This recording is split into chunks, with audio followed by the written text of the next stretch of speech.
જે 13/3/2026 માર્કેટમાં Nifty 500 point, Sensex 1400-1500 point અને બેંક નિફ્ટી 1400 પોઈન્ટ. જે ઇન્વેસ્ટર્સ છે બધાની હાલત ટાઈટ થઈ ગઈ છે અને બધા એવું કહેવા માગે છે કે માર્કેટ પડી ગયું, લોકોના લાખો રૂપિયા ધોવાઈ ગયા. બીજી વસ્તુ એ છે કે આ ફિયર છે, યુદ્ધ છે કે એક ઇન્વેસ્ટમેન્ટ માટે નવી ઓપોર્ચ્યુનિટી છે.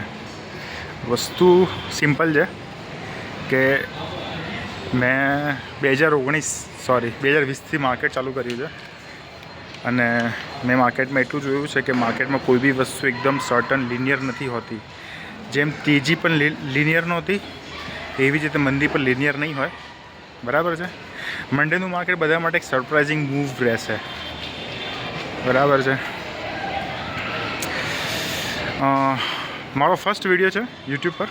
હું ટ્રાય કરીશ કે કંઈક અપડેટ આપતો રહું અને જે ઇન્વેસ્ટર છે એ લોકો વધારે પેનિક ના થાય અને પોતાનો જે ઇક્વિટીઝ છે એને એવરેજ કરવાનું વિચારે, ના કે એને વેચવાનું.